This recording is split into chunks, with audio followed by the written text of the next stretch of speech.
Your body knows something your mind has forgotten.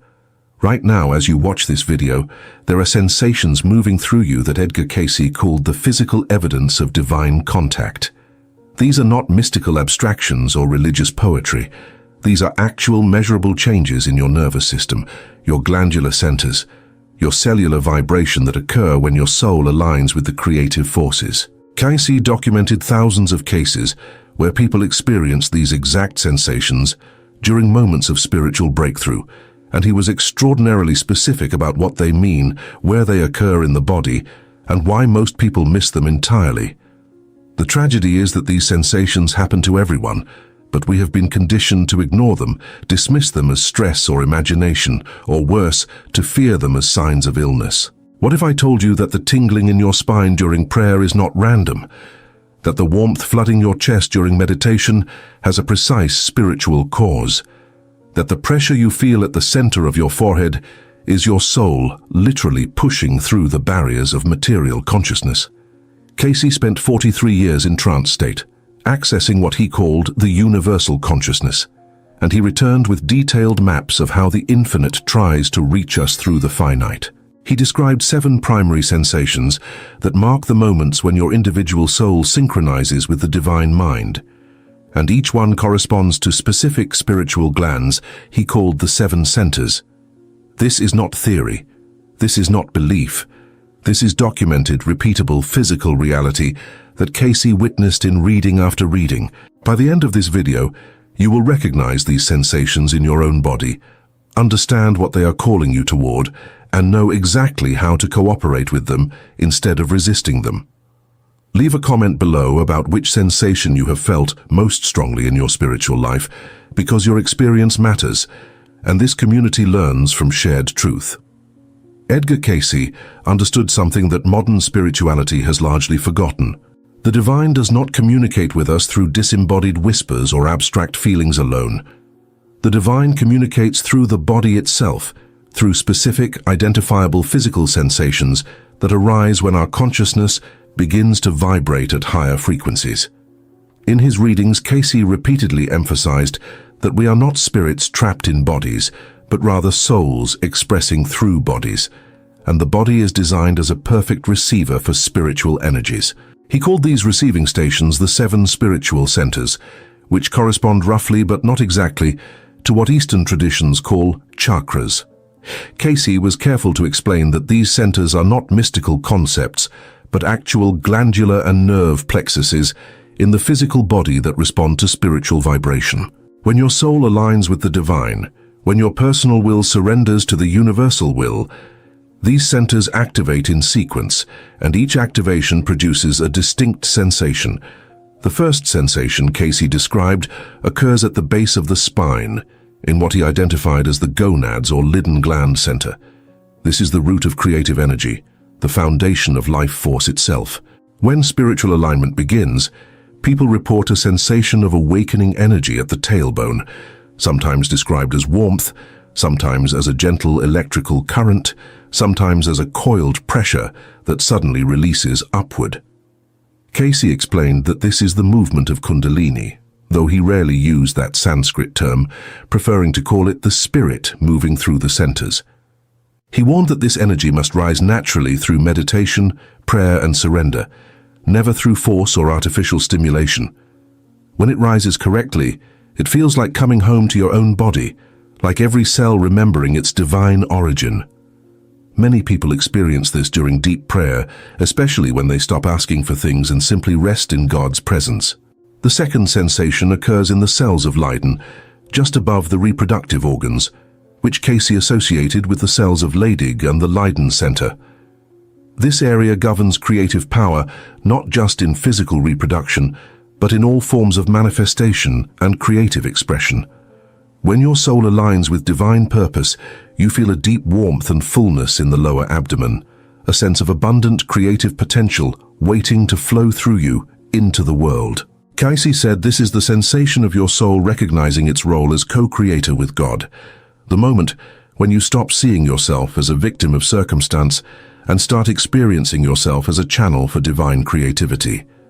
Artists, writers, healers, and anyone engaged in genuine creative work often report this sensation during moments of inspiration, that deep belly knowledge that something wants to be born through you. The third sensation rises to the solar plexus, the adrenal center, which Cayce called the seat of personal power and emotional energy. This is where most people live most of their lives, caught in the turbulence of desire, fear, anger, and anxiety. But when your soul aligns with the divine, this center transforms. Instead of the tight knot of worry or the burning of resentment, you feel an expansive warmth, a sense of inner strength that does not need to dominate or control. Cayce described this as the sensation of true courage, not the absence of fear, but the presence of faith that overwhelms fear. People often feel this during moments of surrender, when they finally stop trying to manage everything and trust that they are held by something greater. It feels like a sun igniting in the center of your body, radiating steady, calm power. The fourth sensation moves to the heart, the thymus center, and this is where most people first consciously recognize divine contact. Cayce spoke extensively about the heart center as the meeting point between the physical and spiritual, the place where human love opens into divine love. The sensation here is unmistakable, a flooding warmth that begins in the chest and radiates outward, often accompanied by tears, not of sadness, but of recognition. This is the feeling of coming home, of remembering who you really are beneath all the identities and stories. Cayce said this sensation arises when we truly forgive, when we see another person as a soul rather than a personality, when we stop judging and start loving. Many people experience this during worship, during acts of service, during moments of profound gratitude. It feels like your heart is physically expanding, making room for more love than you thought possible. This is not emotion, Cayce insisted, but spirit manifesting as feeling. The fifth sensation rises to the throat, the thyroid center, which Cayce connected to will and expression. When your soul aligns with divine will, you feel a powerful opening in the throat, sometimes described as a release of pressure, sometimes as a vibration or humming. This is the sensation of truth wanting to be spoken, of your authentic voice emerging from beneath layers of people-pleasing and self-censorship. Cayce taught that the throat center activates when we align our personal will with God's will, when we stop trying to manipulate reality and start expressing our true spiritual nature. People often feel this during moments of confession, of speaking difficult truths in love, of singing or chanting sacred words. It feels like something that has been locked inside you suddenly finds its way out, like the voice of your soul finally has permission to speak. The sixth sensation concentrates at the point between the eyebrows, the pituitary center, which Cayce called the master gland of spiritual perception. This is the seat of intuition, spiritual sight, and higher knowing.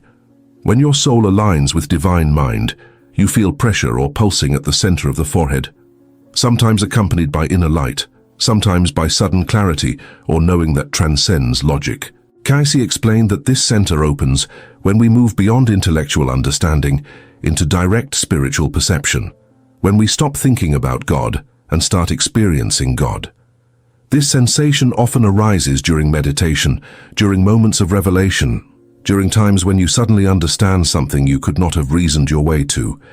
It feels like a window opening in your mind, like you are seeing with new eyes, perceiving dimensions of reality that were always there but invisible until now. Cayce warned that this center should never be forced open through drugs or extreme techniques, but should unfold naturally through persistent meditation and application of spiritual principles in daily life. The seventh sensation crowns at the top of the head, the pineal center, which Cayce called the gateway to universal consciousness. This is the rarest and most profound of the sensations, occurring when individual consciousness momentarily merges with cosmic consciousness. People describe it as a tingling or vibration at the crown of the head, sometimes as a sensation of something opening, sometimes as a feeling of energy pouring in from above. Cayce taught that this is the sensation of at-one-ment, the actual experience of unity with the creative forces. It does not last long in most people, just moments. But those moments transform everything. This is the sensation Moses felt at the burning bush, what Paul experienced on the Damascus Road, what mystics of all traditions have called union with God. Cayce said this sensation arises not through effort, but through complete surrender, when we finally stop trying to achieve enlightenment and simply rest in the presence we have always been part of. It feels like coming home after a long journey, like remembering something you never actually forgot. If you are recognizing these sensations in your own experience, if this information is opening new understanding for you, take a moment right now to like this video and subscribe to this channel. Your engagement helps this message reach others who are searching for these truths. And leave a comment about which sensation you have felt most powerfully, because your testimony encourages others on the path. Now here is what makes Cayce's teaching so practical and so challenging. These sensations are not the goal of spiritual life. They are signposts, confirmations that you are moving in the right direction, but they are not destinations. Cayce was emphatic about this.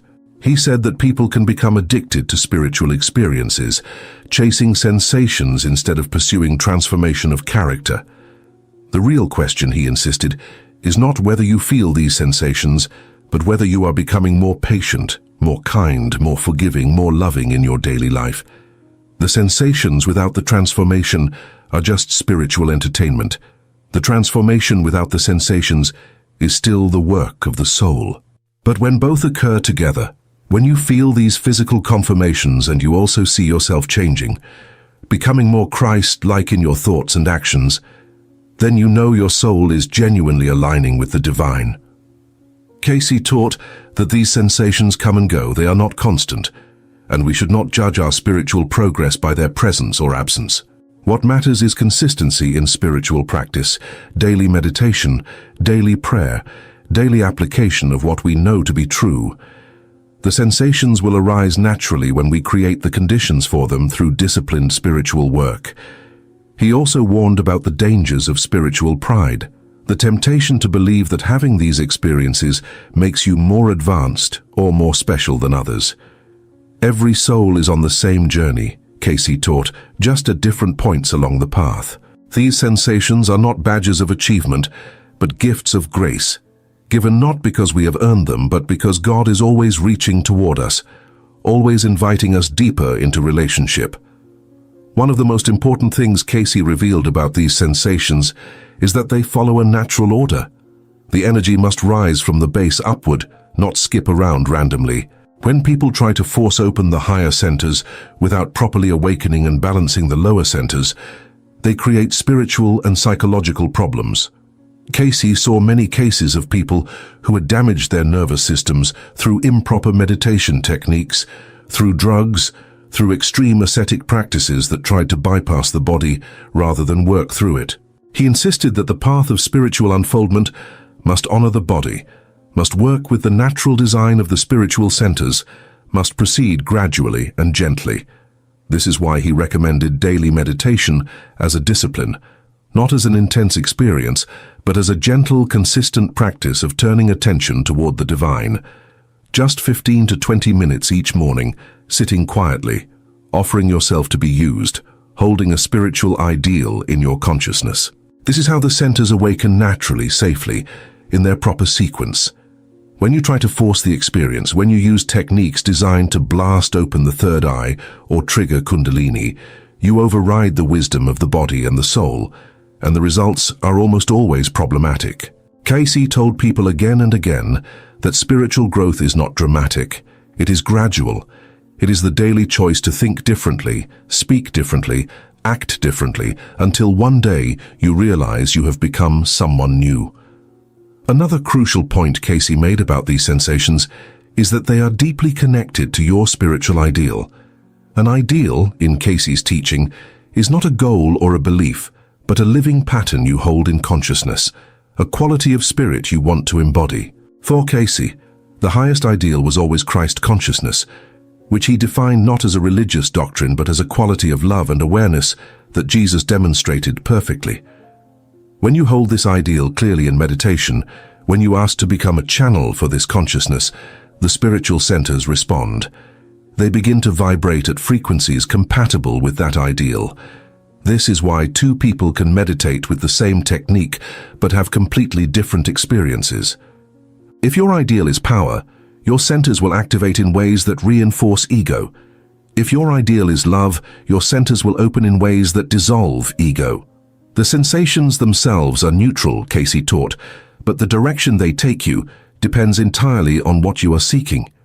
This is why he placed so much emphasis on examining your motives, knowing why you want spiritual experiences, being honest about whether you are seeking God or seeking yourself.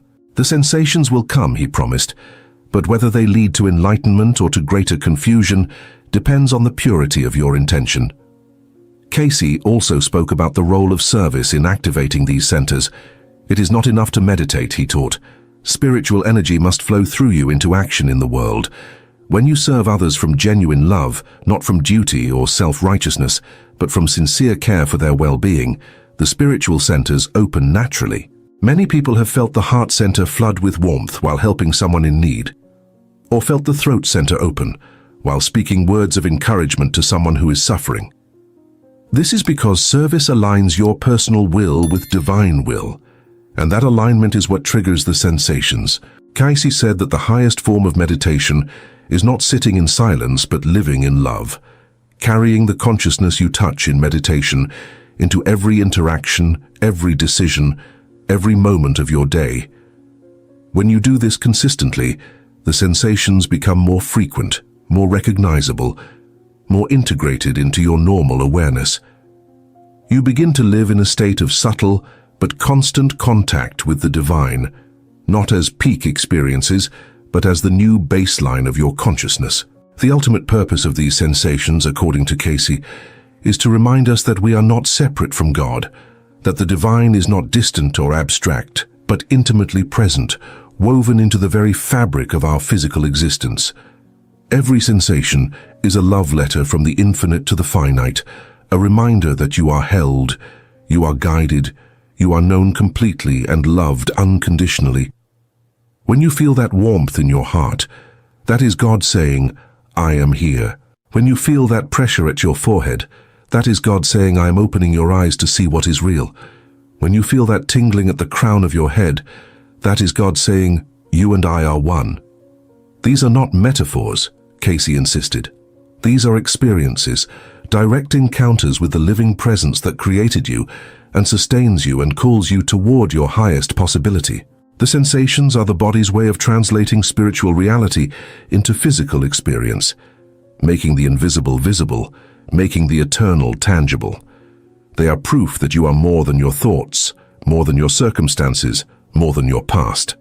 You are a soul, an eternal spiritual being, temporarily expressing through a body but never limited to it, and these sensations are the evidence of your true nature breaking through into conscious awareness. Before we close, I want to invite you once more to engage with this community. Subscribe to this channel if you want more content based on Edgar Cayce's authentic teachings, and comment below about your own experience with these sensations. Have you felt the rising energy at the base of your spine during prayer? Have you experienced the flooding warmth in your heart during forgiveness? Have you felt the pressure at your third eye during meditation? Your story matters, and sharing it helps others recognize what is happening in their own spiritual journey. Thank you for watching, thank you for seeking, and may you recognize every sensation of divine contact as the gift it truly is. What if everything you believed about purity was incomplete? Edgar Cayce, the sleeping prophet who gave over 14,000 documented readings while in a trance state, revealed something about the beatitude, "Blessed are the pure in heart," that most spiritual teachers have missed for 2,000 years. This isn't about moral perfection or religious rule following. This isn't about suppressing your thoughts or pretending you don't have desires. What Cayce uncovered goes far deeper than surface-level righteousness. It reaches into the very structure of your soul, into the way your consciousness interacts with the divine mind, and into a specific spiritual mechanism that determines whether you can actually perceive God or remain forever blind to His presence. The pure in heart don't just receive a blessing. They receive sight. They see God. But what does it mean to truly see God? And why does purity of heart create this vision when nothing else can?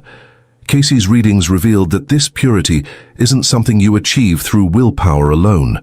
It's something that awakens when you understand the fundamental nature of your own consciousness and its relationship to the Creator. Comment below what purity of heart means to you right now.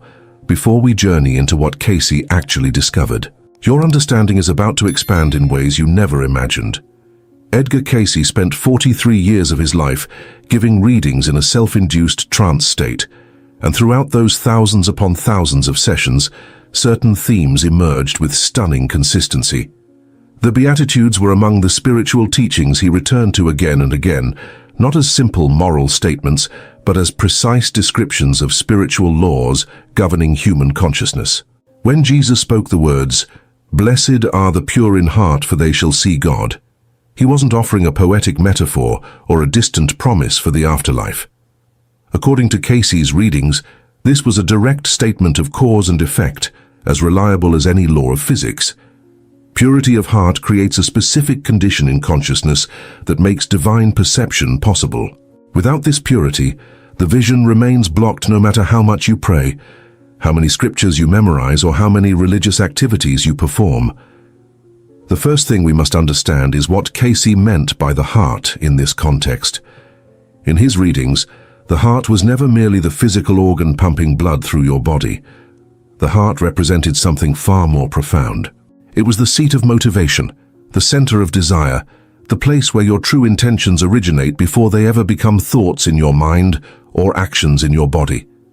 Cayce described the heart as the meeting place between your conscious mind and your soul. It's where the spiritual and material aspects of your being intersect. When your heart is pure, it means that this intersection point, this crucial junction in your consciousness, is undivided. It means you want one thing. You desire one direction. Your motivation flows from a single source, rather than splitting into conflicting streams. Think about your daily experience of wanting. You want to grow spiritually, but you also want to protect your ego. You want to serve others, but you also want recognition for yourself. You want to surrender to God's will, but you also want to maintain control over your circumstances. These divided desires create what Cayce called a double mind. And a double mind cannot perceive spiritual truth clearly. It's like trying to look through a window while someone on the other side holds up a mirror. You see reflections of yourself instead of what lies beyond. Purity of heart removes that mirror. It clears the window.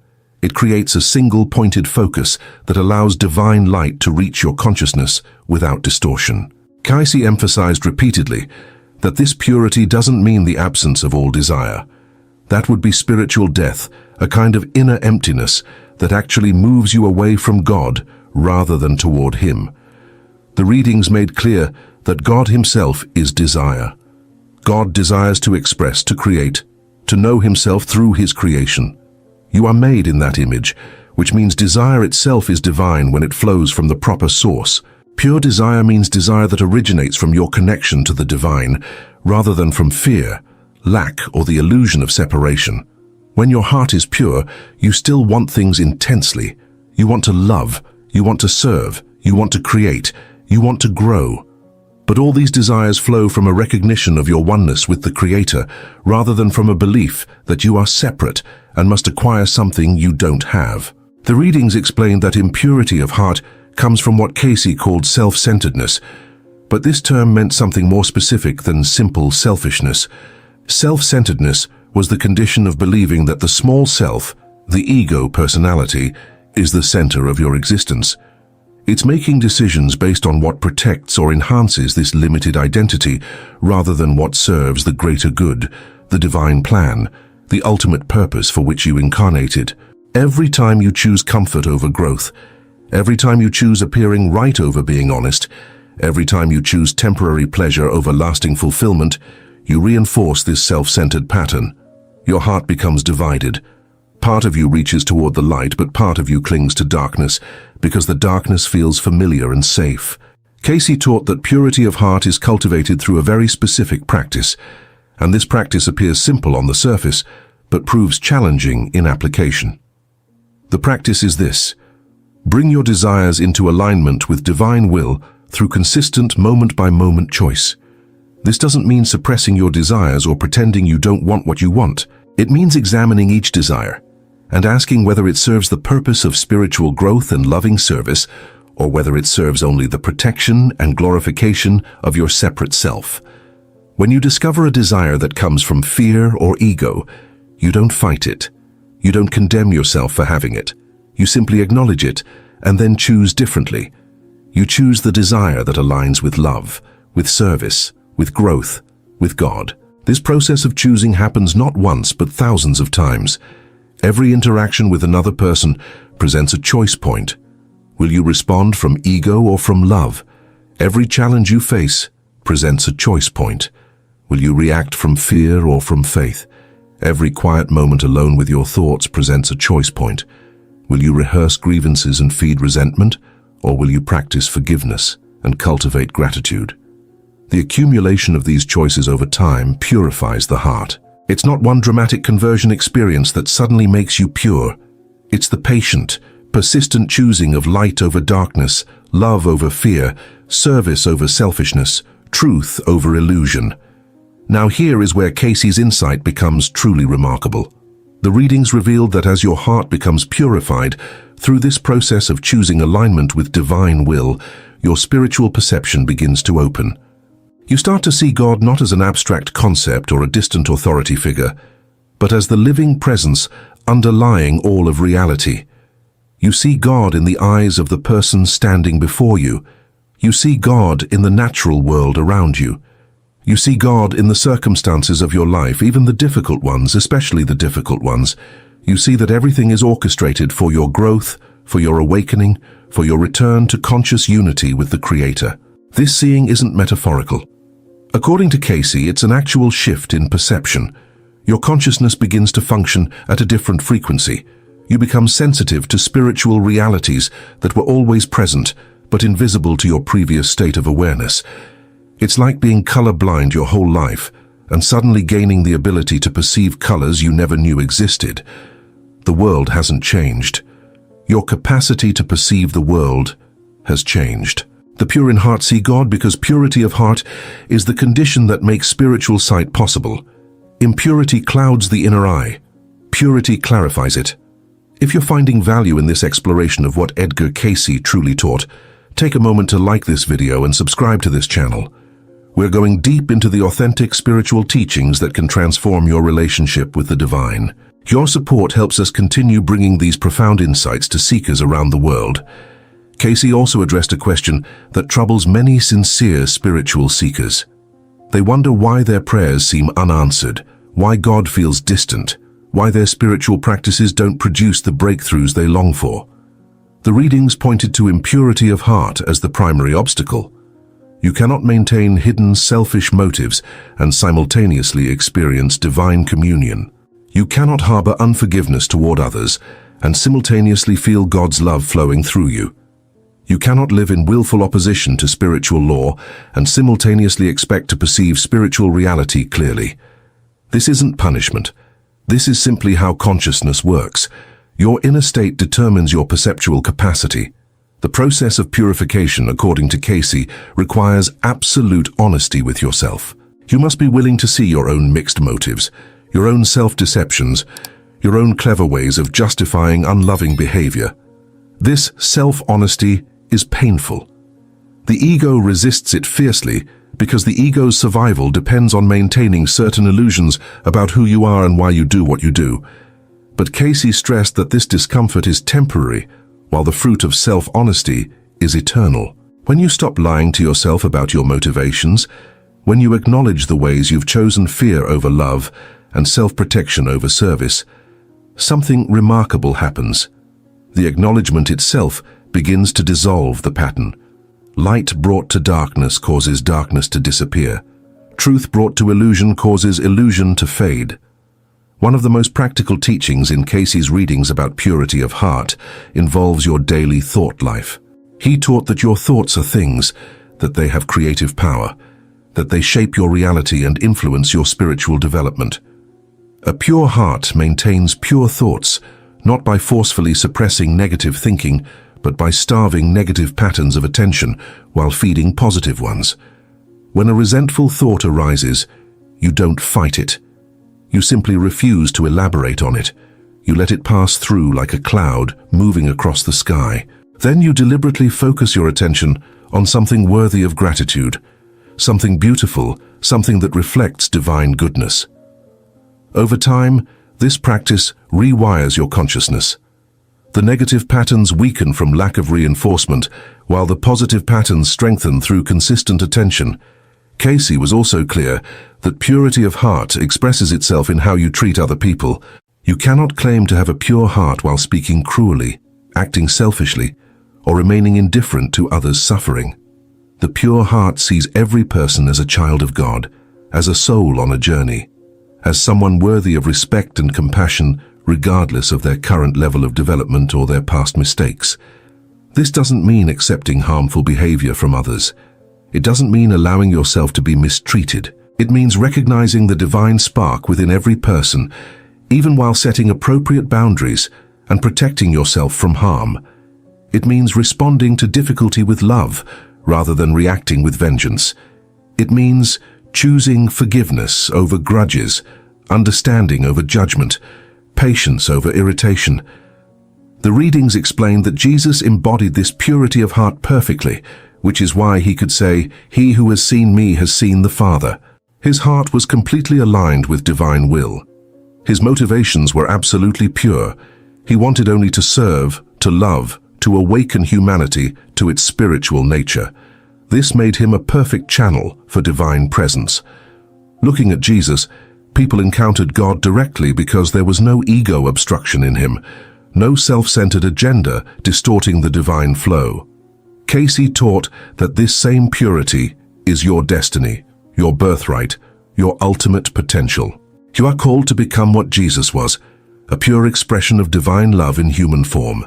This calling feels overwhelming when you look at the distance between your current state and that level of purity. But Cayce offered profound encouragement. He taught that perfection is not achieved in a single lifetime. You are an eternal being on an infinite journey. Every step toward purity counts. Every moment of choosing love over fear matters. Every act of forgiveness, every word of kindness, every thought of gratitude moves you closer to that state where you shall see God face to face. The path is long, but the direction is clear. Keep choosing light. Keep choosing love. Keep aligning your desires with divine will. The accumulation of these choices will inevitably purify your heart, and the pure heart inevitably sees God. Consider what blocks your vision right now. What impurities cloud your inner eye? Is it resentment towards someone who hurt you? Is it attachment to having things your way? Is it pride that refuses to admit mistakes? Is it fear that prevents you from trusting divine providence? Whatever the blockage, you have the power to begin dissolving it today, not through willpower alone, but through inviting divine help. Cayce taught that you cannot purify yourself through personal effort alone. You must work in partnership with grace. You do your part by making the right choices, by practicing honesty and forgiveness, by cultivating loving thoughts. God does his part by transforming your consciousness in ways that transcend human effort. This partnership between human will and divine grace is the mechanism through which spiritual transformation occurs. The vision of God that comes to the pure in heart is not reserved for saints and mystics alone. It's available to every person willing to do the inner work of purification. It's available to you right now in this very moment, as you align your heart with truth and love. God is not hiding. God is not distant. God is the very ground of your being, the consciousness in which you live and move and have your existence. The reason you don't perceive this constantly is not because God is absent, but because the impurities in your heart block your perception. Remove the blockages, and the vision appears naturally, inevitably, gloriously. This is the lost insight that Edgar Cayce recovered from the depths of universal consciousness. Purity of heart is not about following external rules. It's about internal alignment. It's about single-mindedness in your devotion to truth and love. It's about eliminating the divided loyalties that fracture your consciousness and prevent you from seeing what's real. When your heart becomes pure, unified, focused entirely on serving divine purposes rather than ego purposes, you gain access to a dimension of reality that transforms everything. You see that you are not separate from God. You never were. The separation was always an illusion created by an impure heart, looking through distorted lenses. As we close this exploration, understand that the journey toward purity of heart begins with a single step. That step is available to you right now. You can choose in this moment to examine your motivations honestly. You can choose to forgive one person you've been resenting. You can choose to let go of one selfish desire that you've been clutching. You can choose to align one aspect of your life with divine will instead of ego will. Take that step. Then take another. Then another. The path reveals itself to those who walk it. The vision comes to those who purify the instrument of vision. Let me know in the comments what you're taking away from Edgar Cayce's teaching on purity of heart. What's the one thing you're going to work on purifying in your own life? Share your insights, and let's build a community of seekers committed to seeing God through hearts made pure. Subscribe to this channel for more authentic spiritual teachings that can genuinely transform your relationship with the divine. The journey continues, and you're invited to walk it with us. There is a moment in every human life when the soul whispers a truth so uncomfortable, so undeniable, that ignoring it becomes impossible. It happens in the quiet hours when no one is watching, and the weight of your own existence finally sits in your hands. You look at your mistakes, your losses, your victories, and you wonder why everything feels connected in a way you can't explain. Edgar Cayce insisted that this feeling is not imagination. According to his readings, your life is not a sequence of random events. It is a continuation of something you began long before you were born.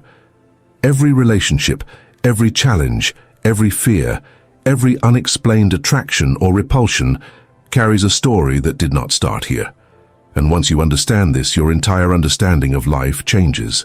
Cayce revealed 9 truths about reincarnation that explain why your path looks the way it does, why certain people stand at the center of your suffering, and why you return again and again until the soul finally remembers its purpose.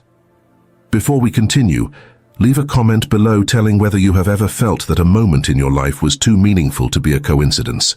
There comes a point in the soul's journey when the weight of everything you have lived suddenly feels too precise to be accidental. You sense a pattern in the suffering you endured, in the people who shaped you, in the doors that opened without explanation, and in the opportunities that collapsed exactly when you thought you were ready. Edgar Cayce taught that this pattern is not chaos disguised. It is the continuity of a story your soul has been writing across lifetimes, guided by laws far more just and far more misericordious than any human system could ever create. According to him, nothing you face is random, nothing you attract is meaningless, nothing you struggle with is wasted. Every experience is stitched to the next like a long thread, pulling you closer to a single purpose, awakening the Christ within, the divine potential planted in every soul before time began. And when you look at your life through this lens, even the deepest wounds take on a different shape. They stop being evidence of abandonment and become evidence of preparation. Not punishment, not failure, but preparation for the next step in your growth. Cayce described reincarnation not as a strange mystical cycle, but as the way God patiently allows every soul to learn what love truly demands. You are not here by mistake. You did not meet the people in your life by accident. You did not carry your fears, your gifts, your instincts, or the quiet ache inside you without reason. Everything has a root deeper than memory, and if you learn to look within, you can trace these roots back to what your soul has been trying to correct, transform, or finally understand. Before we continue, take a moment to like this video and subscribe to the channel so this message can reach more people searching for the same truth. Now breathe deeply and allow the next words to settle inside you, because Cayce insisted that understanding these spiritual laws is the moment the journey becomes clearer. He explained that the soul chooses its challenges the way a traveler chooses a road, not because the road is easy, but because it leads somewhere necessary. He said that the purpose of life is not comfort, but awakening, and awakening often begins with the pain we try hardest to avoid. This is why certain patterns repeat across lifetimes, not as punishment, but as a chance to finally do in this life what you could not do in the last one. Forgive what still haunts you, love where you once hesitated, stand where you once fled, and speak where you once remained silent. According to Cayce, the soul brings into each incarnation the lessons it failed to learn, the strengths it developed, and the relationships it must harmonize. Some people return to help you. Others return because you must help them.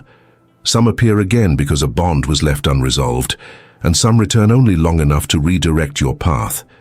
This is why certain encounters feel strangely familiar, not mystical, not supernatural. Familiar, as if your soul recognizes what your mind cannot remember. Cayce taught that this recognition is the compass of the soul. When something feels meaningful beyond explanation, it usually is. When someone enters your life and immediately affects you, that connection rarely begins in this lifetime. And when an experience breaks you open in a way that reshapes your entire perspective, it is often the soul reclaiming a part of itself that was lost long before you were born. These truths are not meant to overwhelm you. They are meant to free you, because once you understand that your life is guided, not thrown together, you stop resenting the past and start learning from it. You stop fearing the future and start preparing for it. You stop seeing God as distant and start recognizing His presence in every subtle movement of your story. This is the heart of Cayce's teachings. God is not only watching your life, He is inside your life, shaping it from within, placing opportunities exactly where your soul needs them, even when your mind disagrees. And when you begin to trust this design, your suffering loses its sting. Your mistakes lose their shame. Your fears lose their power. You begin to rise from within, not because life became easier, but because you finally understand why it was difficult in the first place. Cayce explained that the soul does not enter a new life as a blank slate. It arrives shaped by centuries of choices, movements, desires, and consequences that have accumulated across its journey.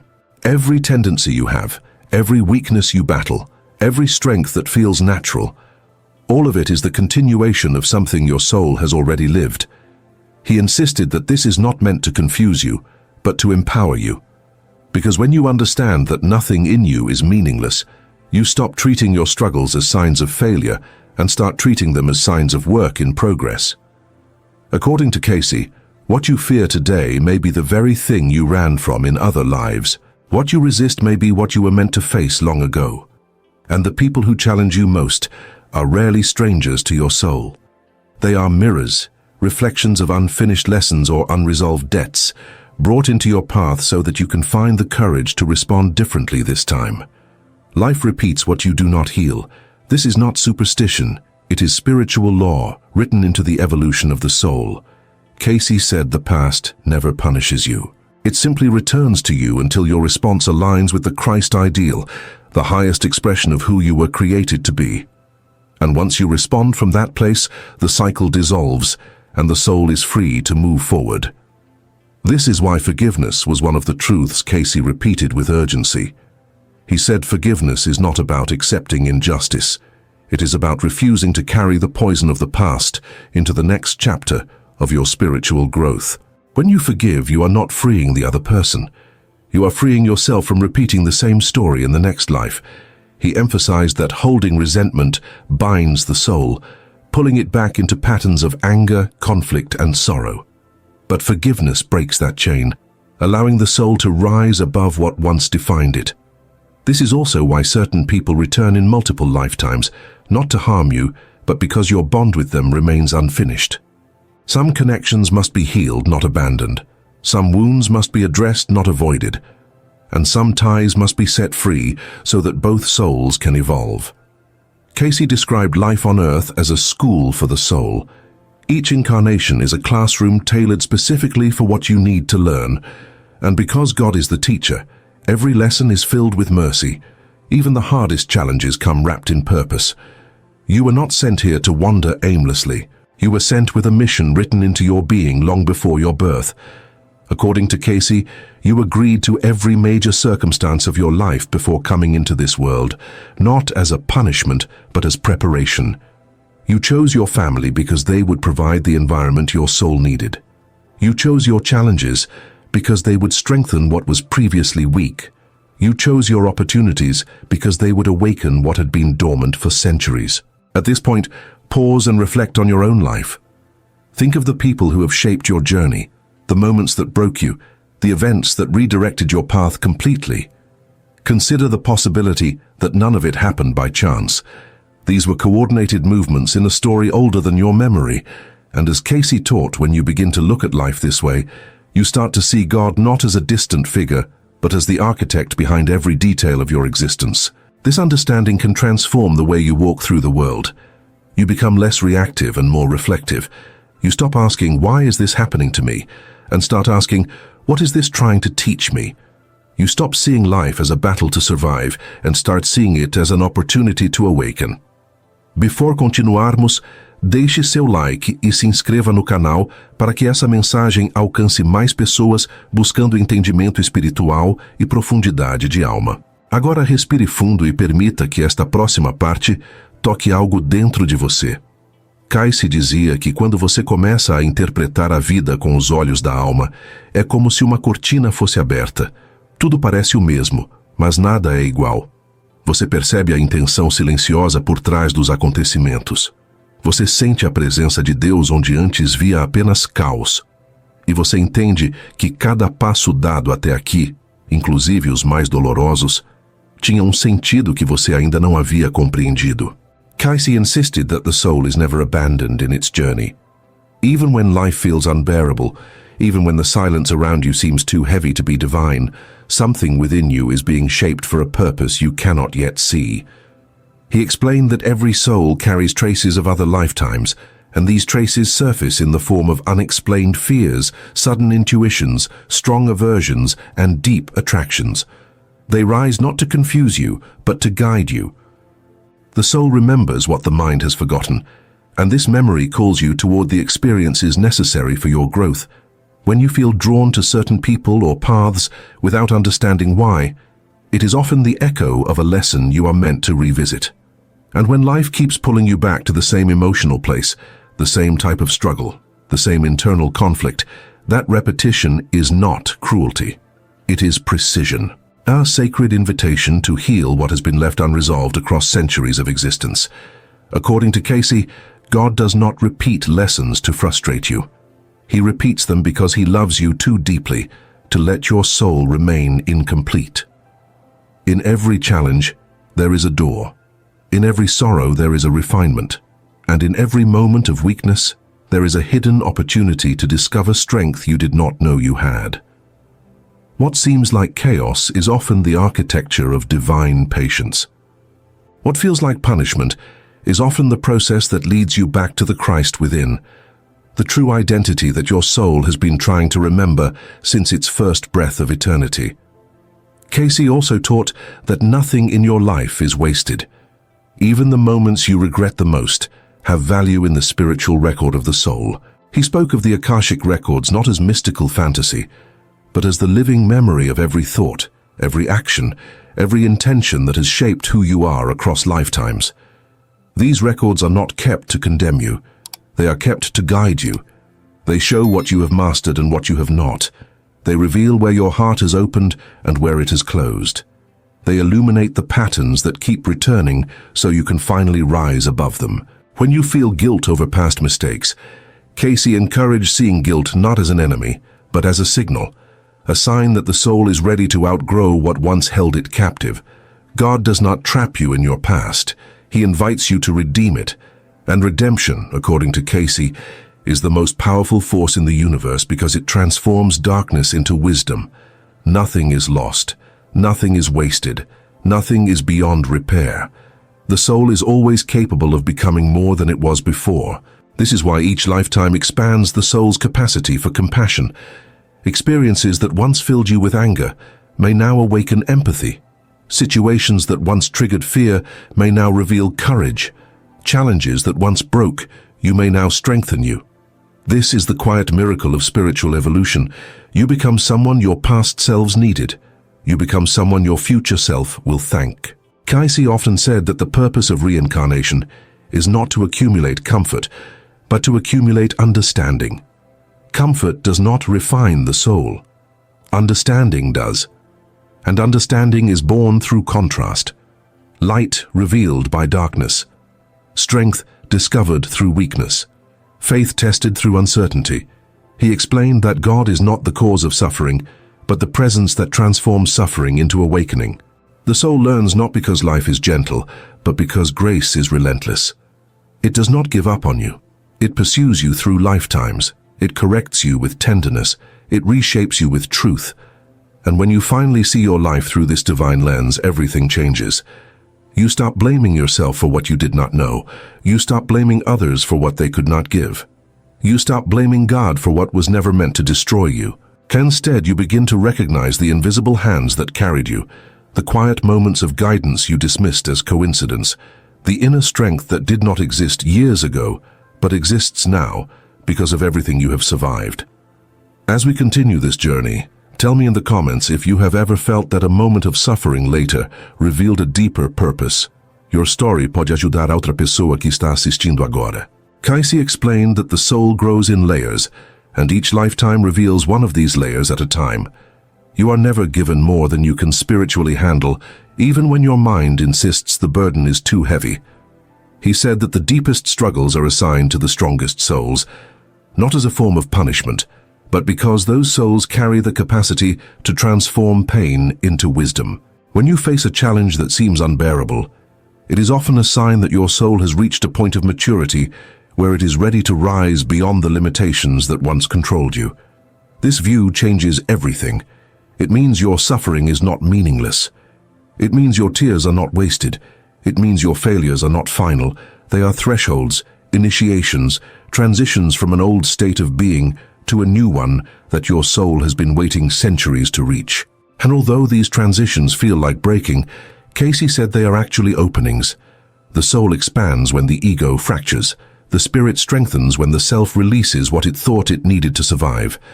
The greatest spiritual breakthroughs often happen in moments when life feels impossible, because that is when the soul is finally free to hear what God has been whispering all along. This is why Cayce emphasized the importance of silence. Not empty silence, but the sacred stillness that allows you to hear the voice within that has followed you through every lifetime. When you sit with yourself without distraction, without noise, without the rush of the world, something ancient awakens. You begin to sense that your identity is not limited to your name, your age, your job, or your circumstances. You begin to recognize that you are part of something far older, something that began long before your birth and will continue long after your death. He explained that the soul carries divine memory, and in moments of deep stillness, pieces of that memory rise to the surface.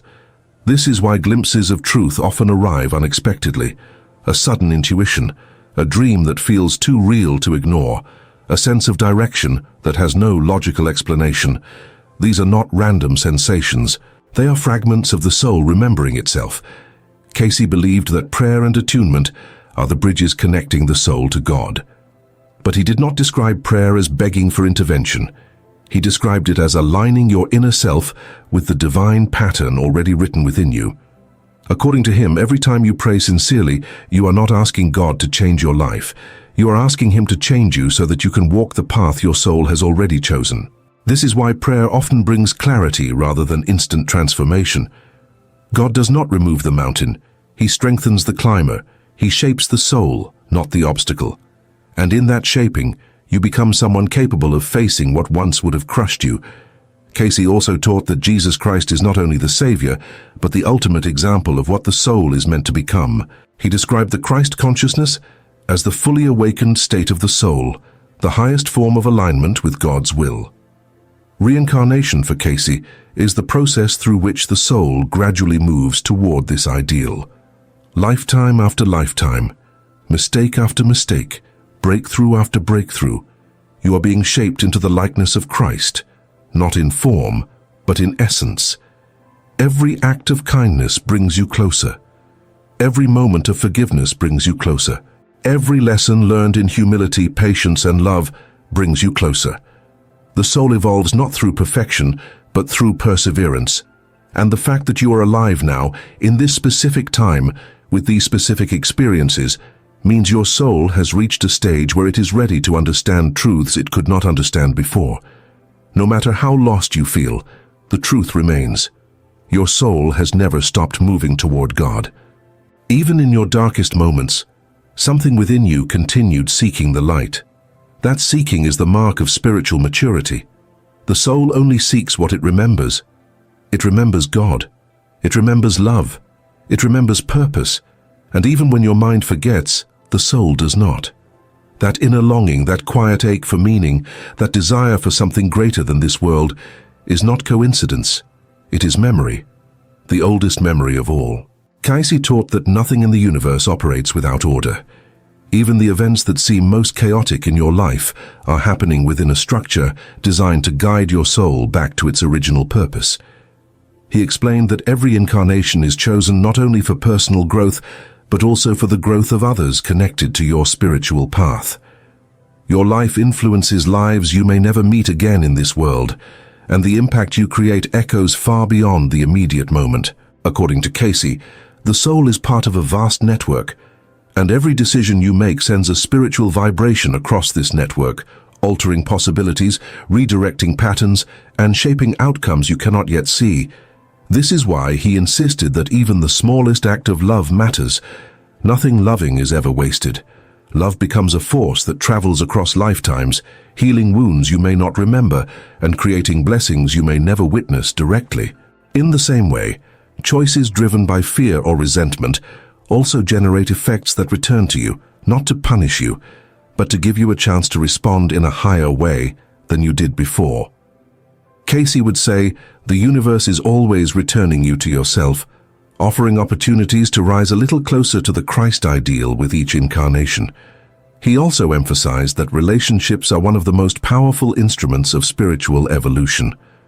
People do not enter your life by accident. Some come to challenge you, some come to teach you, some come to complete a cycle, and some come to awaken parts of your soul that would remain sleeping without the intensity of connection. According to Cayce, the people who stir the deepest emotions, whether love or conflict, are often souls you have encountered before. These encounters return because they hold unfinished business, unresolved lessons, or bonds that must be purified. When someone tests your patience, they are offering you a chance to develop patience. When someone wounds you, they are offering you a chance to discover forgiveness. And when someone loves you with depth and truth, they are reminding your soul of what it has always known. Cayce never saw relationships as random intersections. He saw them as sacred agreements, spiritual contracts made before birth, designed to shape the evolution of your heart. In his readings, Cayce also described how the soul chooses its opportunities. He said the experiences placed before you are never more than what you agreed to face. If something stands in your path, it is there because your soul believed you were capable of overcoming it. You may feel unprepared, but the soul recognizes strength in you that your mind has not yet discovered. This is why moments of adversity often reveal parts of yourself you did not know existed. The courage that rises when everything falls apart, the clarity that appears when the familiar disappears, the resilience that awakens when you have no choice but to endure. These are not new qualities, they are ancient strengths resurfacing. Cayce explained that God allows challenges not to break you, but to reveal what He placed inside you long before you were born. And when you begin to trust this process, fear loses its grip. You stop asking, why me, and begin asking, what is God preparing me for? This shift is the beginning of spiritual maturity, the moment the soul moves from confusion to purpose. It is in this understanding of purpose that Cayce's teachings become most powerful. He said the soul enters each life with a mission deeply connected to its past and essential to its future. Your mission may not be grand in the eyes of the world, but it is monumental in the eyes of God. Some souls come to heal old wounds. Others come to uplift those around them. Some come to learn humility, courage, compassion, or discipline, and some come simply to awaken. No mission is small. No calling is insignificant. The fact that you are alive means your story contains something necessary for the world, something no other soul can offer in the same way. According to Cayce, the greatest tragedy is not failing, but failing to recognize your purpose. When you walk in alignment with that purpose, everything changes. Life does not become easier, but it becomes meaningful. Your steps gain direction. Your choices gain clarity. Your heart gains peace. You begin to trust that every moment is preparing you for the next phase of your journey, both in this life and beyond it. If this message is resonating with you, like this video and subscribe to the channel so it can reach more souls searching for the same truth. Your engagement helps expand a message that may transform someone else's path. Cayce taught that death is not an ending but a transition, a passage back into the larger reality the soul has always belonged to. He explained that when the body falls away, the soul awakens into a clarity it could not fully access while confined to physical senses. In that expanded awareness, the purpose of the life just lived becomes unmistakably clear. Every challenge makes sense. Every encounter reveals its meaning. Every lesson, whether learned or postponed, stands before the soul with complete honesty. There is no ego in this state, no self-deception, only truth illuminated by divine light. And according to Cayce, this moment of awakening is both humbling and liberating. It is humbling because the soul sees where it resisted love, where it hesitated to forgive, where it allowed fear to shape choices. But it is liberating because the soul also sees how deeply God remained present through every moment of struggle, guiding gently, patiently, unwaveringly. Cayce said the soul never stands before God in shame. It stands before God in possibility. Every lifetime becomes part of a greater unfolding, and every step, even the missteps, contributes to the soul's return to the Christ ideal. This is why reincarnation in Cayce's teachings is not a cycle of punishment, but a journey of restoration. Each life offers the soul a chance to reclaim what was lost, to heal what was wounded, to strengthen what was fragile. God does not send you back to relive pain. He sends you back to transform it. He sends you back to finish what was left incomplete. He sends you back to become more aligned with the divine blueprint woven into your spirit before time existed. And when you understand this, fear of death dissolves. Fear of failure dissolves. Fear of the future dissolves. Because you begin to realize that God is not counting your mistakes. He is counting your growth. He is not measuring your perfection. He is measuring your willingness to rise. And every time you rise, no matter how slowly, no matter how imperfectly, you move closer to the purpose your soul has carried across centuries. Cayce often spoke about the moment the soul chooses to return to earth. He described it as a deliberate decision, made with full awareness of what must be learned next. The soul selects parents, circumstances, limitations and opportunities not at random but with intention. Nothing is accidental. Nothing is wasted. The life you are living now was chosen because your soul believed it could ascend through exactly these experiences. Even the difficulties you wish you could avoid were part of that choice, because your soul saw in them the potential for extraordinary growth. What feels like burden to the mind is often elevation to the soul. And when you begin to see yourself through the eyes of eternity, this truth becomes clearer. You are stronger than you think because your soul has endured far more than you remember. You are wiser than you realize because your spirit carries centuries of learning. And you are closer to God than you believe because His presence has followed you through every lifetime, guiding you toward the awakening that will one day make all things clear. So let this final truth settle deeply within you. You are not a random collection of experiences. You are an eternal being, shaped by divine intention, guided by spiritual law, and carried by the love of a God who refuses to give up on your evolution. Every step you take brings you closer to who you were created to become. Every lifetime refines the light within you, and every breath is another opportunity to align yourself with the Christ ideal that Cayce described as the true destiny of every soul. If this message touched something inside you, take a moment now to like this video, subscribe to the channel, and leave a comment sharing what part of Cayce's truth resonated with you the most. Your voice may be the sign someone else needs to continue their own journey of awakening. There is a reason Jesus began his longest sermon with blessings instead of warnings. The Beatitudes are not soft poetry. They are not gentle ideas for peaceful people. They are spiritual laws that can break a hardened heart, rebuild a shattered life, and open the soul to a level of awakening most people never reach. Edgar Cayce insisted that every line in the Beatitudes contains a coded invitation to transform your inner world, and he described them not as commands, but as stages of consciousness. Most people read them as comfort. Few dare a deeper question. What if these words were designed to initiate you into a path that leads directly to enlightenment, step by step, struggle by struggle, surrender by surrender? And what if the real reason you feel lost, tired, or spiritually distant is because you unknowingly stopped at the very first stage? In the next minutes, you will see these teachings in a way that challenges your assumptions about faith, suffering, purity, purpose, and the kingdom within. Before we continue, leave a comment telling what the Beatitudes mean to you today. Your reflection might help someone else take their first step on this path. There is a point in every spiritual journey when the soul stops asking for explanations and starts asking for transformation. Cayce emphasized this often. He taught that the words of Jesus were not meant to be admired from a distance, but lived from the inside out, shaping the mind, cleansing the heart, and revealing the kingdom that already exists within. When he spoke of the Beatitudes, Cayce never treated them as distant ideals. He said they were practical steps to align the human will with the divine pattern.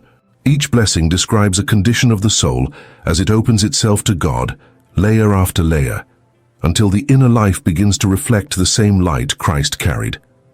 Many people read these verses and think they are descriptions of saints. Cayce insisted they are invitations for ordinary people struggling with ordinary weaknesses. The real question is not if you are strong enough to follow them, but if you are willing to let them remake who you are becoming. Cayce repeatedly reminded seekers that spiritual growth does not begin at the moment of comfort. It begins at the moment of surrender. To be poor in spirit, as Jesus taught, is not to be defeated or broken beyond hope. It is to recognize that self-sufficiency cannot carry you into spiritual maturity. According to Cayce, this first step is the doorway that allows divine help to flow. Only when the ego loosens its grip can the soul begin to perceive guidance that was always present. Millions search for meaning while clinging tightly to their own answers, unaware that the act of letting go is the first revelation. The Beatitudes are not a list of conditions Jesus demands. They are the states of consciousness that allow God to act within a person's life. If you feel spiritually thirsty, lost, or numb, Cayce would say that you are closer to awakening than you imagine, because your soul is already sensing what it needs to release. What Cayce saw in his readings is that every inner conflict, every moment of mourning, every experience of meekness, and every hunger for righteousness becomes raw material for transformation. These states are not punishments. They are spiritual openings. Jesus did not say, "Blessed are those who avoid suffering." He said, "Blessed are those who move through it with a heart that still seeks God."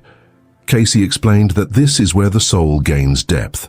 Many people fear their own sadness or emptiness, thinking these emotions prove spiritual failure. But the teachings of Christ and the interpretations Cayce offered reveal exactly the opposite. Your sorrow becomes holy when it softens your pride. Your hunger for righteousness becomes holy when it pushes you to examine your motives. Your meekness becomes holy when it teaches you to rely not on dominance, but on compassion. These experiences are not signs of weakness. They are the seeds of spiritual strength. Cayce taught that the kingdom of God is not something you will enter one day after death. It is something you awaken to by aligning your consciousness with divine patterns now. The Beatitudes are the blueprint for that alignment. They reshape how you see yourself, how you see others, and how you see God. The more closely your inner life reflects these attitudes, the more clearly you perceive spiritual truth. This is why Cayce insisted that spiritual growth is not measured by religious knowledge, but by the quality of your inner responses. When you choose mercy instead of resentment, when you seek purity of heart instead of self-justification, when you become a peacemaker instead of a destroyer of harmony, you participate in what Jesus called the kingdom. These are not ideas to admire. They are disciplines that change the fabric of your being. Before we continue, if this message is already stirring something inside you, take a moment to like this video and leave a comment about which beatitude speaks to you the most today. Your reflection may be exactly what someone else needs to read. As Cayce explained, the Beatitudes follow a spiritual sequence. They are not random virtues placed side by side. They form an inner progression, a movement of the soul from recognition to purification, and finally to service. After acknowledging spiritual poverty, The next step Jesus names is mourning. Cayce clarified that this is not simply grief for personal loss. It is the sorrow that arises when a person becomes conscious of their separation from the divine ideal.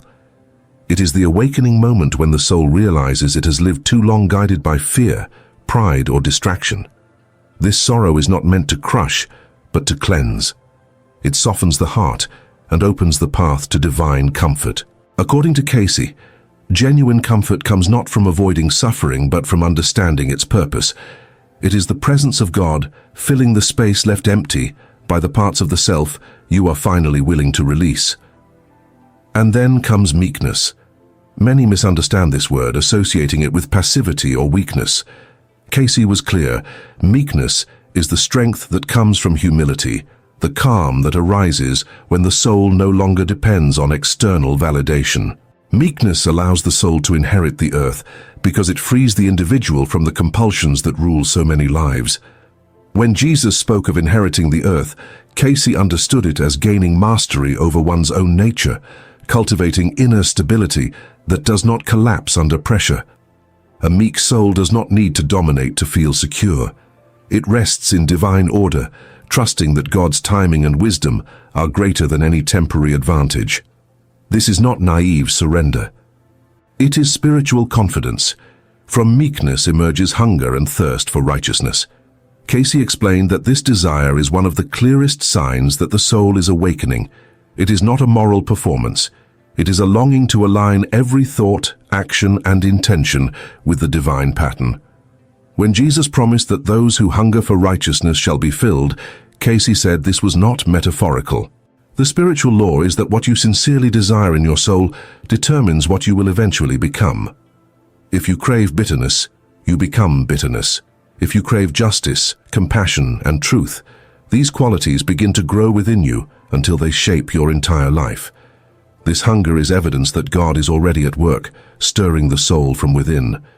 Cayce also taught that mercy is the doorway to deeper spiritual perception. People often expect divine insight to appear in moments of silence or meditation, but Cayce insisted that compassion clears the spiritual eye more effectively than any intellectual study. When Jesus said, "Blessed are the merciful, for they shall obtain mercy," Cayce interpreted this as a spiritual law of resonance. The mercy you give becomes the mercy you perceive. It shapes your understanding of others. It softens your judgments. It teaches you to see beyond behavior into the deeper wounds that shape someone's actions. Mercy is not denial of justice. It is recognition that every soul is in a process of becoming just like you. Then comes purity of heart. Cayce described purity not as perfection, but as single-mindedness, a heart not divided between spiritual longing and selfish ambition. The pure in heart see God, he explained, because their attention is no longer scattered. They are not perfect, but they are sincere. Their intention is aligned. In this clarity, divine guidance becomes easier to recognize. Many people struggle to hear God, not because he is silent, but because their inner life is cluttered with conflicting desires. Purity of heart does not eliminate struggle, but it reveals the path through it. Finally, Jesus names the peacemakers. Cayce said this is the soul's higher calling. A peacemaker is not someone who avoids conflict, but someone who carries enough inner harmony to bring calm into turbulent places. They are not ruled by reaction. They are ruled by understanding. They do not impose peace. They create it through presence, humility, and truth. According to Cayce, this state is so aligned with the divine nature that Jesus described such souls as children of God, not in sentiment, but in spiritual identity. As this progression unfolds, something remarkable begins to happen inside the seeker. Cayce emphasized that the Beatitudes are not isolated virtues, but spiritual states that prepare the soul for the final and most demanding stage of Christ's teaching, enduring persecution for the sake of righteousness. Many people misunderstand this. They imagine persecution only as external hostility, but Cayce made it clear that the deepest persecution often rises within the self. It is the resistance of old habits, the fear of surrendering familiar identities, the internal conflict between who you were and who Christ is calling you to become. Spiritual growth is rarely comfortable. because it confronts every illusion you have used to feel secure. Jesus did not promise that this path would be easy. He promised it would be blessed. Cayce echoed this truth again and again. The soul grows not when life bends to your desires, but when your heart bends toward God, even in the face of resistance. This is why the Beatitudes are so powerful. They describe the inner architecture of a soul undergoing transformation, and when you begin to walk through them consciously, you start to perceive something astonishing. Each stage is preparing you for the next. Poverty of spirit humbles the heart so that mourning can become meaningful. Mourning cleanses the emotional life so that meekness can take root.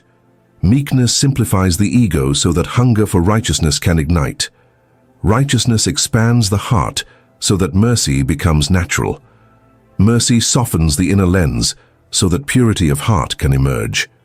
Purity refines the intention so that peacemaking becomes possible. And peacemaking matures the soul so that even persecution becomes a catalyst for spiritual clarity. Jesus was not giving a list of good behaviors.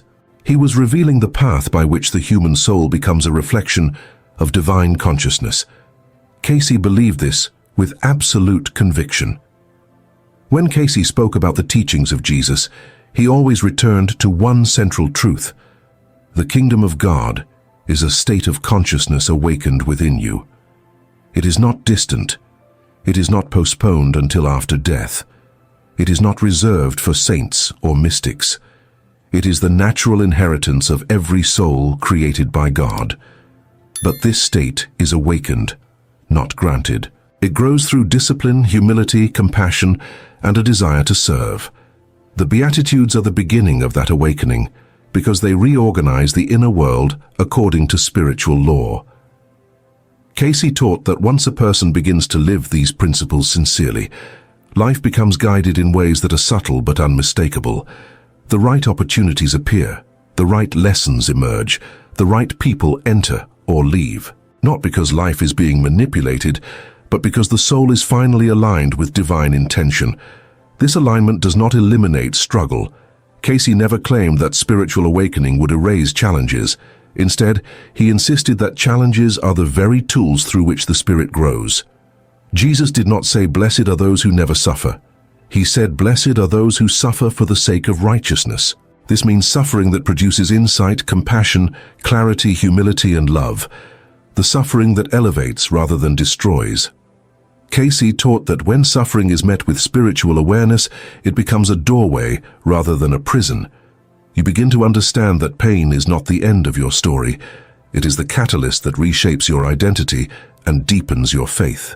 At this midpoint of the journey, if these insights are resonating with you, take a moment to like this video, subscribe to the channel, and leave a comment about which beatitude is speaking to your heart right now. Your engagement helps this message reach more people who need it. As the soul moves deeper into this path, something subtle but transformative begins to unfold within. Cayce said that the Beatitudes are not merely teachings to be admired. They are spiritual frequencies that reshape the inner life when sincerely practiced. Each one acts like a tuning fork, aligning the heart with divine order. When a person embodies even one of these states of consciousness, their inner world begins to vibrate differently, and this shift alters the way they interpret experiences, relationships, and challenges. It is not mystical exaggeration. Cayce emphasized that spiritual laws are as real as physical laws. Humility, mercy, purity, and peace are not abstract virtues. They are forces that influence the direction of the soul's growth, shaping the choices that lead toward God or away from Him. Cayce often repeated that Jesus never taught anything that the human soul was incapable of living. The Beatitudes are not impossibilities. They are spiritual possibilities waiting to be awakened. But awakening requires honesty. Many people want comfort without surrender, clarity without self-examination, and peace without transformation. Jesus makes it clear this is impossible. As Cayce interpreted, the Beatitudes demand an interior shift that cannot be faked. To be poor in spirit, you must release pride. To mourn, you must face what you've avoided. To be meek, you must let go of the need to control. To hunger for righteousness, you must give up the illusions that kept you spiritually numb. These are not small tasks. They require courage, because the soul must confront itself honestly. And yet, according to Cayce, this honest confrontation is the beginning of true spiritual freedom. One of the most powerful aspects of Cayce's interpretation is the idea that God does not require perfection to act in your life. He requires willingness. The Beatitudes describe willing souls, not flawless ones. Souls that refuse to pretend. Souls that acknowledge what they lack. Souls that desire to grow. This is why Jesus began with poverty of spirit. You do not need to be strong to begin. You only need to be sincere. Cayce repeatedly emphasized that sincerity is the key that unlocks spiritual understanding. The sincere heart does not hide behind excuses or self-deception. It acknowledges its longing and offers it to God. And in this offering, something sacred occurs. The inner life becomes fertile ground for transformation. As the seeker deepens this journey, a new insight gradually emerges. Cayce taught that every spiritual law Jesus described is relational. None of the Beatitudes can be lived in isolation. Mercy requires someone to forgive. Peacemaking requires a conflict to resolve. Purity of heart requires inner struggles to purify. Hunger for righteousness requires a world that tests your values. Even mourning requires a recognition of your separation from God or from your own spiritual integrity. In other words, the Beatitudes assume a world of imperfection, because it is in this imperfect world that the soul learns to reflect divine truth. Spiritual growth is not an escape from life, but a deeper engagement with it. Cayce insisted that the soul evolves not by avoiding challenges, but by transforming how it meets them. Another key teaching from Cayce is the idea that spiritual insight grows as the heart becomes more aligned with divine intentions. The pure in heart see God, not because God suddenly appears, but because the veil created by self-centered motives begins to dissolve. When purity emerges, the soul perceives guidance, meaning, and direction with far greater clarity. Life stops feeling random. Circumstances begin to carry significance. Moments of silence reveal understanding. This is not imagination. It is the natural result of a heart that has stopped battling God's will and has begun to cooperate with it. Cayce encouraged this cooperation again and again, reminding seekers that God is not distant, but waiting for the soul to listen. As the soul absorbs these truths, another layer of Cayce's understanding becomes clear. The Beatitudes are not only personal steps, but universal principles woven into the fabric of spiritual evolution. Cayce described the journey of the soul as a long process of remembering its divine origin and reclaiming its true nature.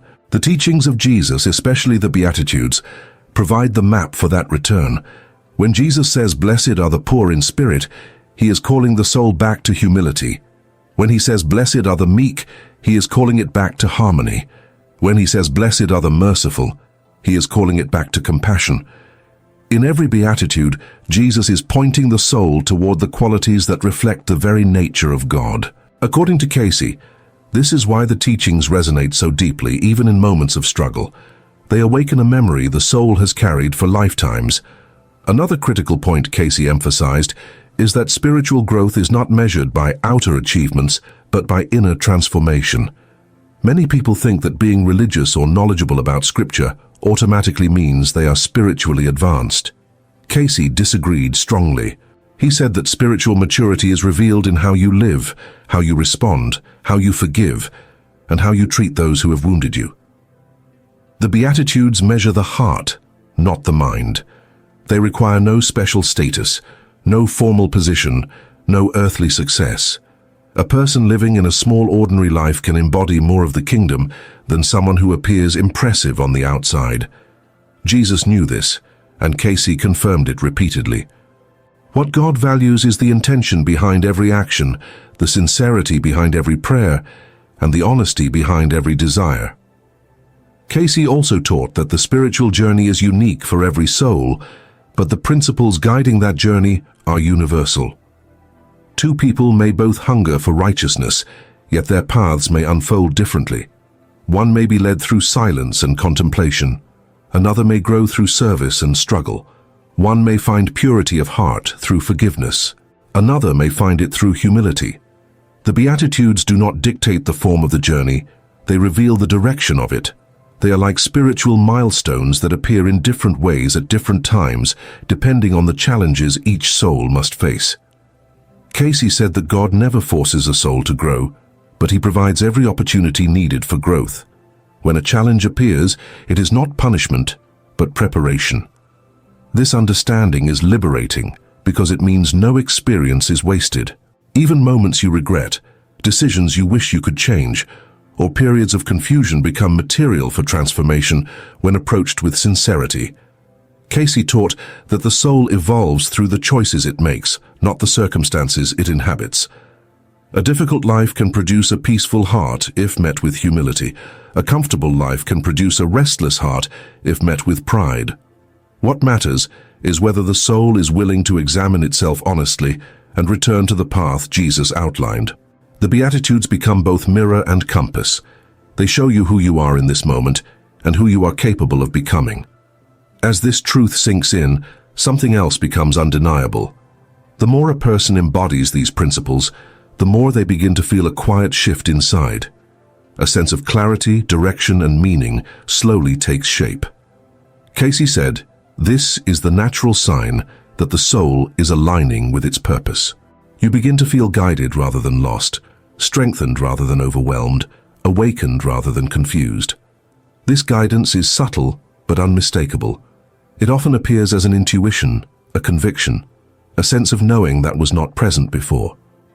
Cayce explained that this inner guidance is the voice of the soul responding to divine intention. It is the awakening Jesus described as entering the kingdom of heaven.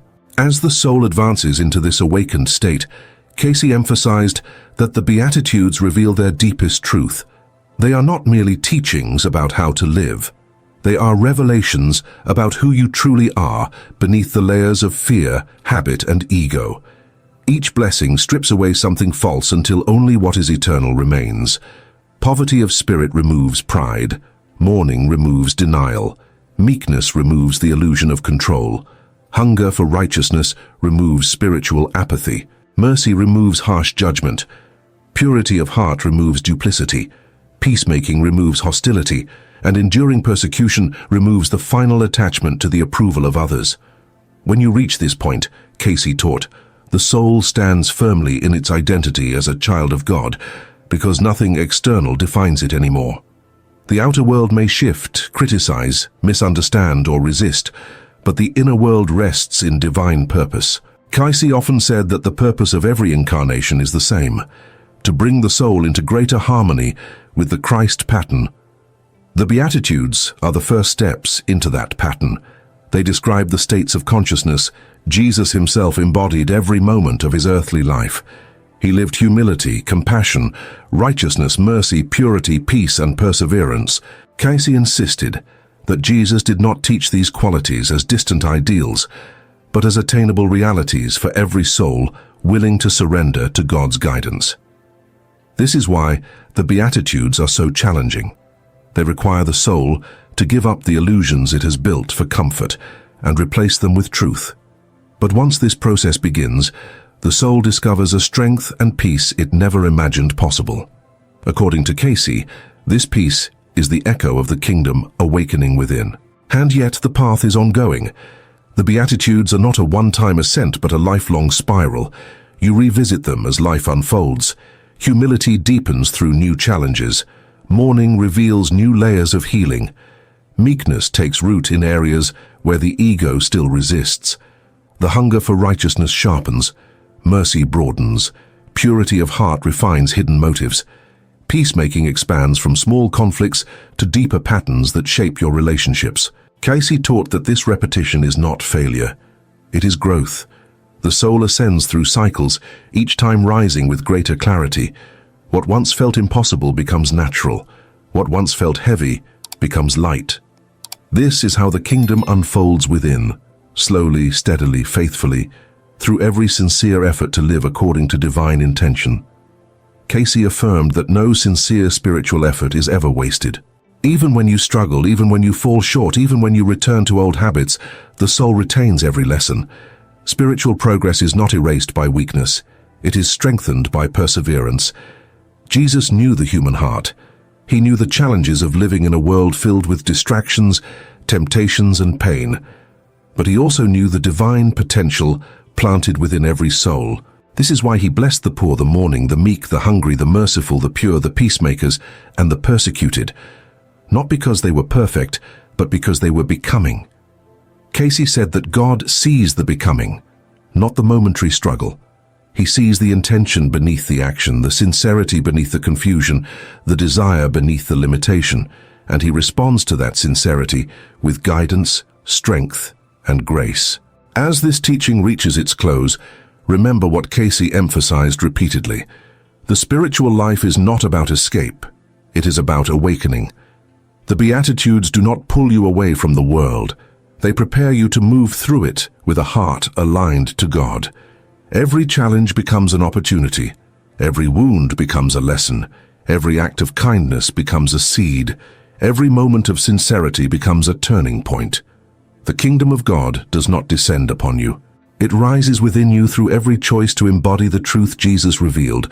And when these truths take root, they reshape how you see yourself, how you see others, and how you see God.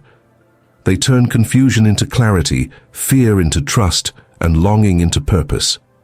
If this message touched your heart, if it opened a new understanding within you, or if it awakened something you had forgotten, take a moment now to like this video, subscribe to the channel, and leave a comment sharing which part of this teaching spoke most deeply to you. Your interaction helps this message reach more souls who are seeking the same light.